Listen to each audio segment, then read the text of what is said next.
Come on over here. Come on, coward. Coward! I know that I want to punch you in the nose. I'll beat your goddamn ass, you son of a bitch. You're an intellectual dumbass. And I'm coming.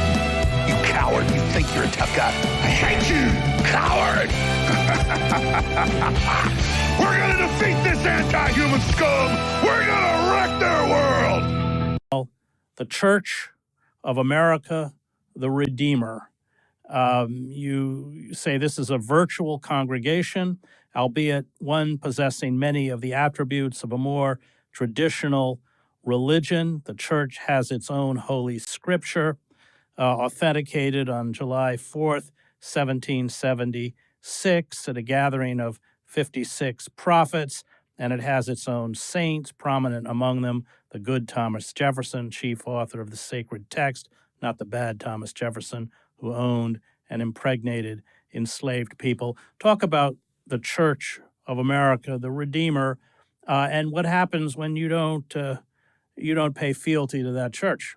Well, if you don't pay fealty to it, I think you probably get ignored and end up being somewhat frustrated, which would be, I think, the way I would describe myself with regard to my writing efforts. But what's the Church of the Redeemer? Well, that's, I guess the other way, the essay itself is another way of approaching and commenting on the notion of American exceptionalism, which rests on a conviction that we are indeed the chosen people, the new chosen people.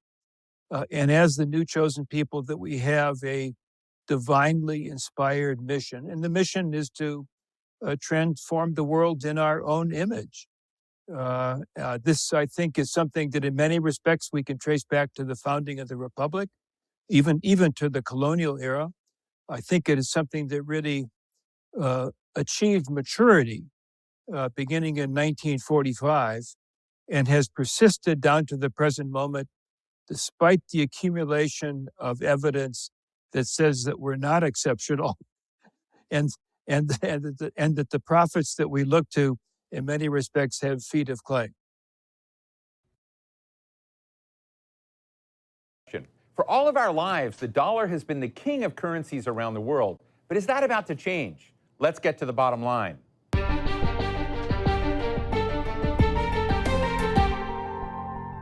What's happening to the almighty U.S. dollar? For decades, it was the reserve currency of the international oil trade, which propped up its value and its demand from Albania to Zambia. But now more and more countries are making deals to trade oil in other currencies as an alternative to the dollar. And that raises questions about the current world order, which is run by the United States, period. China might be leading the way in the de-dollarization efforts, but more and more countries are jumping on that bandwagon, like Russia, Brazil, and Saudi Arabia. How nations trade in oil and gas has helped keep the dollar, aka the petrodollar, at the top of the heap. Do recent shifts mean that America and the dollar are being downgraded as the world creates alternatives?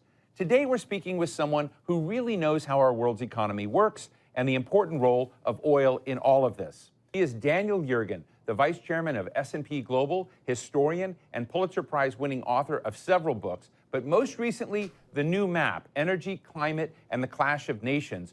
But in this, you foretold really the Ukraine crisis. You foretold what the world needed to worry about by way of various squeezes on oil and gas that could come, either through climate policies or from Russia weaponizing energy. As you look at it now, what's the situation? Well, I think if you look at it now, of course, you've seen all these trends unfold. And I think no one, I mean, I did see a war coming over Russia and the West over Ukraine. Didn't see it as something that would go on for over a year, and I don't think anybody did. Vladimir Putin certainly did not. He thought it'd be over in 5 days, and his troops brought their dress uniforms for a victory parade. There were a number of other big themes in the new map, but clearly the other that's so significant goes to what you're talking about the dollar, is the fact that the U.S. and China have moved from what I called in the new map the WTO consensus, we're all in it together, we're all in globalization, to this increasingly sharp, great power competition. And around the world, when I talk to world leaders in different continents, they all say, we don't want to have to choose between one side or the other. But that's where we are now. No big deal. Just all happens over and over. The decline of the British pound as a reserve currency, and before that, the decline of the Dutch guilder as a reserve currency, all happened for the same reasons, which is, two things are going on. First of all, they're holding all of this dollars, and the stuff that we talked about is going on. And then also there's the weaponization through sanctions of the dollar. In other words, the United States' greatest weapon to use, as distinct from its military weapon, is sanctions. And so sanctions mean you freeze other assets, you freeze assets. Those assets are the bonds. And so that happened with Russia, and there are threats of it with other countries, China, and so on.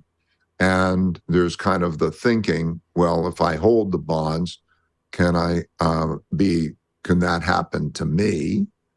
And and then why am I transacting in this other third currency rather than transacting directly? So, for example, the United States share of world trade has declined, and China's share of world trade has increased to become greater.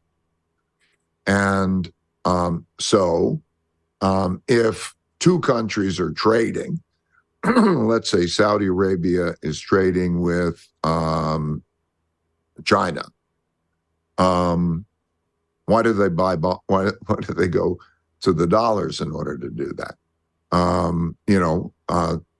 No good reason to go to the dollars, and they don't know that. Then they're worried about holding the dollars because they might get sanctioned, and so you see more of those transactions taking place in other currencies, and then the usefulness of the dollar as a storehold of wealth changes. It's like, think about it in the most fundamental way.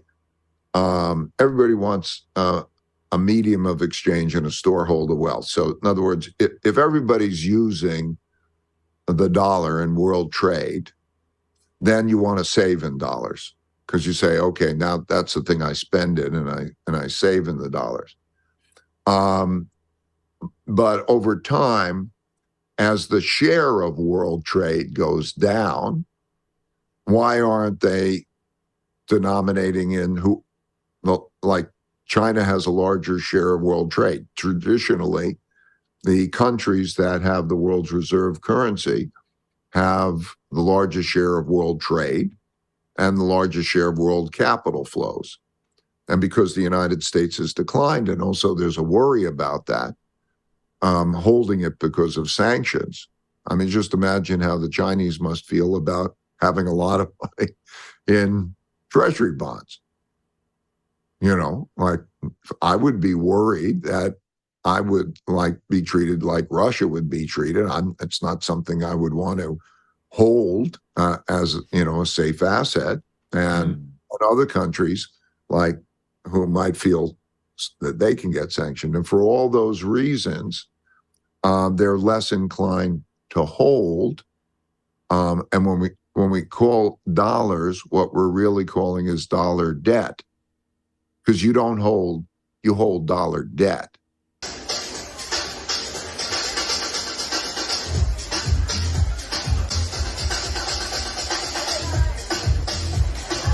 The main threat to the dominance of the dollar comes from China's currency, the yuan. Payments for oil and gas between countries have been done via the dollar for the best part of a century, even when America is not directly involved. However, China is now cutting deals to do huge energy trades in the yuan with places like Brazil, Russia, the United Arab Emirates, and Argentina. Tellingly, even some French firms are settling gas deals in yuan. So, what's driving this process, and what might be the consequences?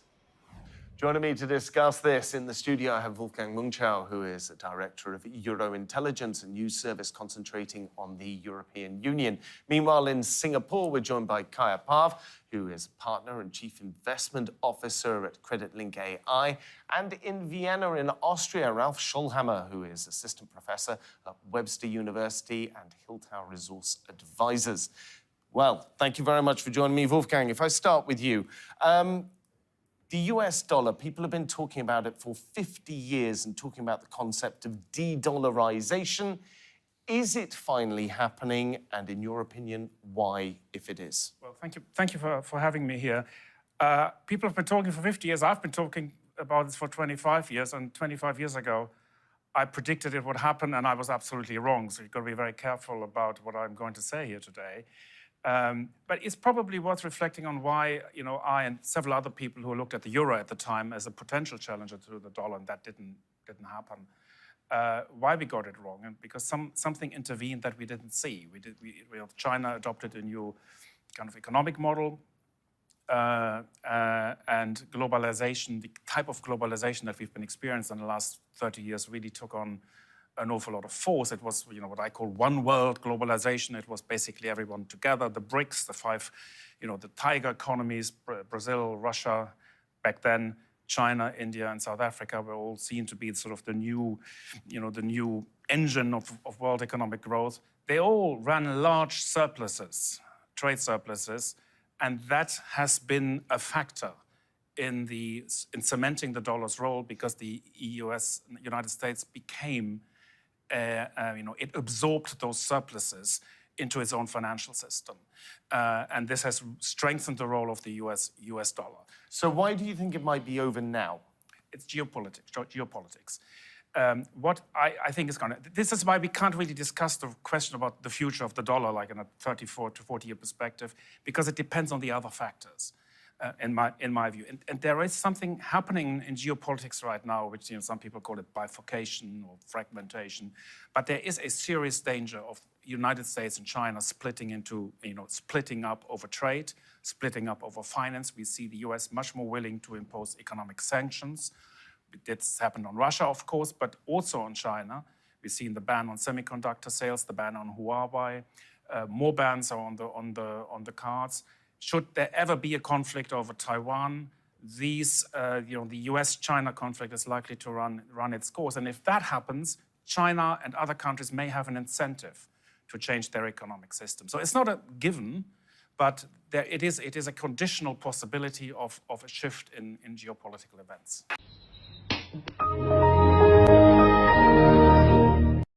This week, Treasury Secretary Yellen finally admitted that we are indeed watching the end of the United States dollar hegemony unfold.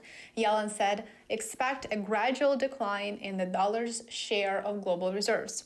This is a really important statement because, well, first of all, we've talked about de-dollarization before, so technically nobody should be surprised to hear that. But I think what's important here is that Janet Yellen openly announced it.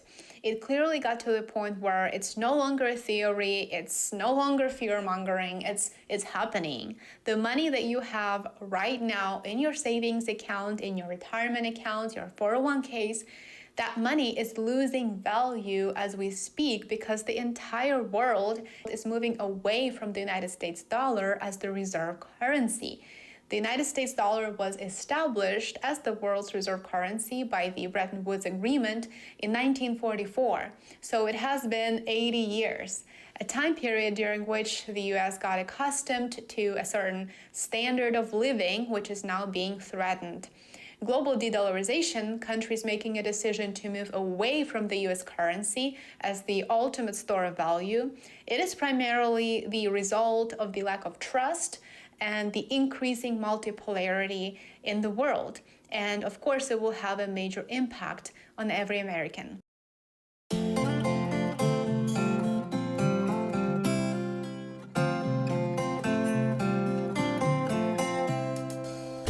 Welcome, family, to another edition of Stranger Thinking Media.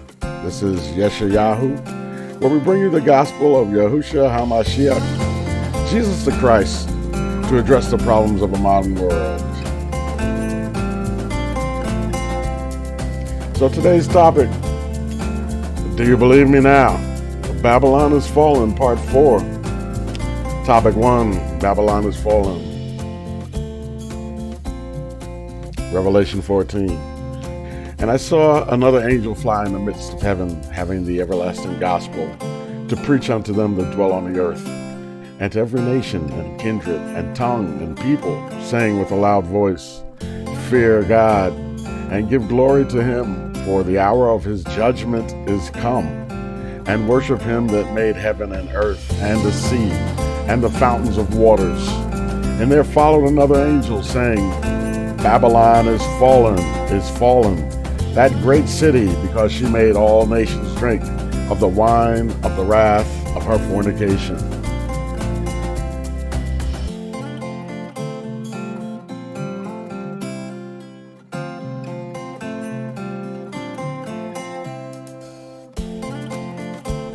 So, I guess what we can say about all this is that, every empire has its rise and every empire has its fall. Did we really think that the American empire would be different from all the other empires, and that we somehow would, that somehow we are the kingdom of God, the one, that empire, if you will, or that kingdom, excuse me, that kingdom that will last forever? Well, common sense tells you everything runs its course, like the phases of the moon. So, what I am emphatically not saying is that the United States goes away or somehow is no longer powerful. But one with real eyes realize, it has not been a case where the country with the greatest, economic surplus in trade has not been the world currency. So, with that being said, if China now is in that position, you should have expected this to kind of start to happen. The United States could not maintain this status while it's not the country that's producing. So this part here was inevitable. Now, there are geopolitical factors that can change things.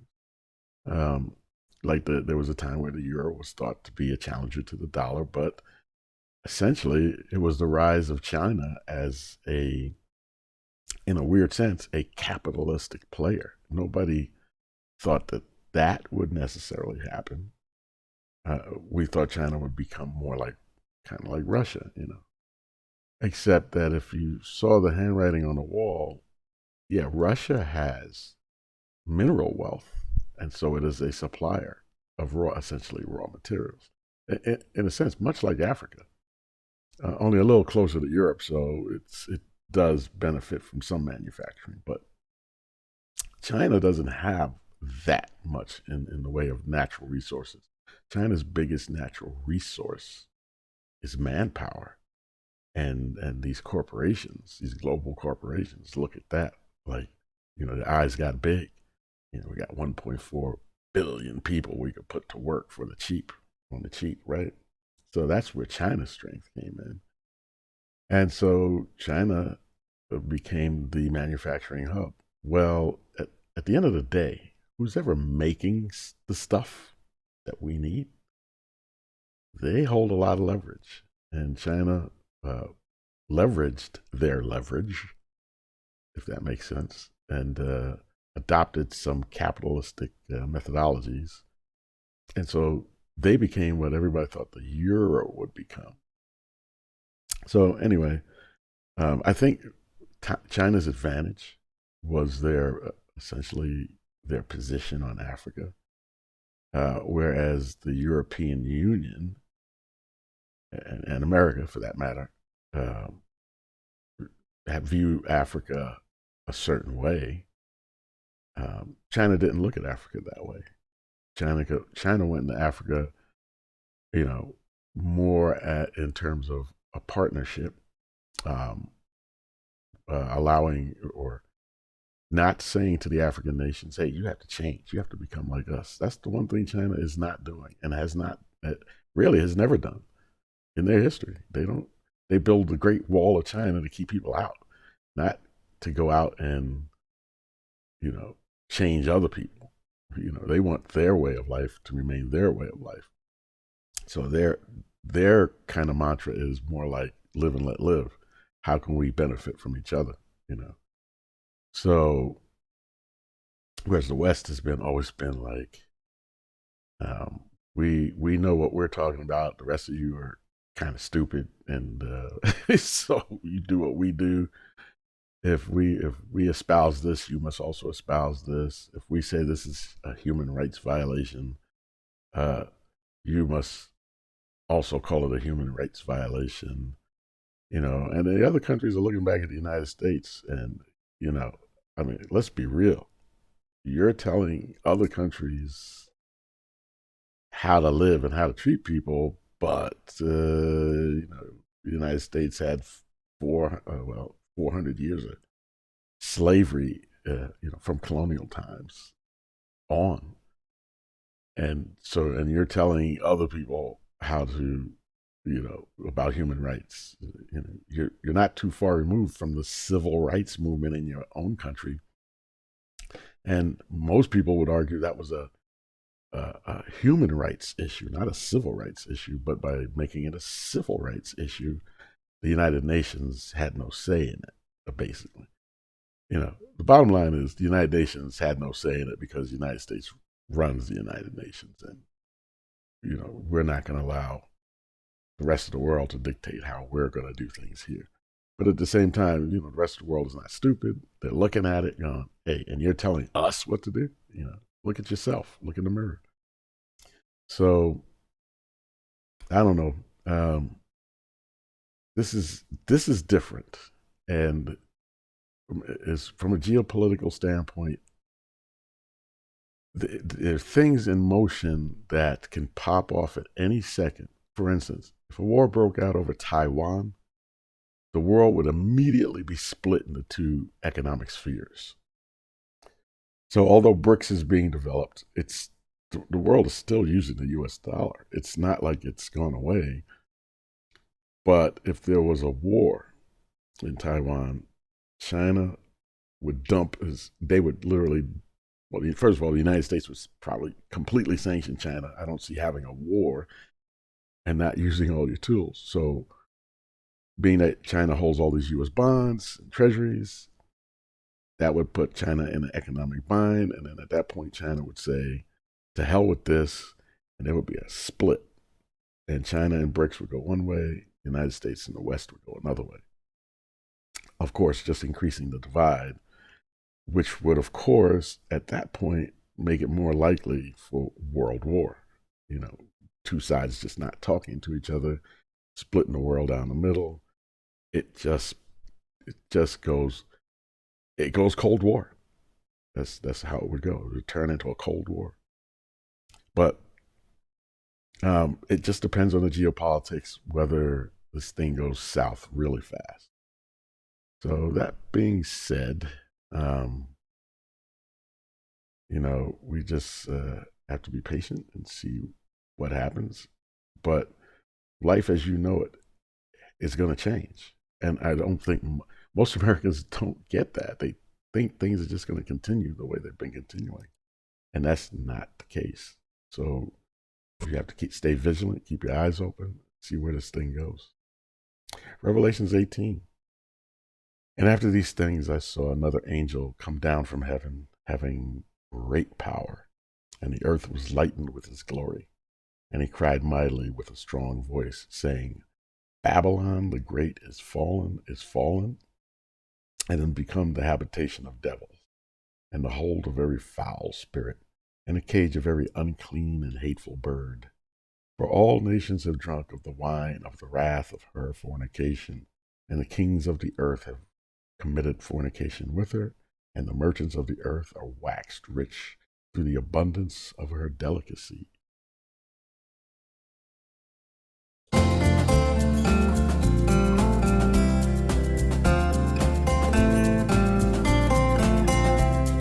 Well, family, that's all I have for today. I love you all so much. Thank you so much for continually supporting my content. If you did enjoy this video, hit the thumbs up button, subscribe, and turn on the notification bell. And share this with your friends and family. I'm sure they'd find it interesting as well. I'm very excited to continue this journey with you. I thank you all for bringing certain stories to my attention and for continually keeping me updated with certain events around the world. I very much appreciate you all. Shout out to the channel members. Thank you so much. May everybody have a beautiful and blessed day.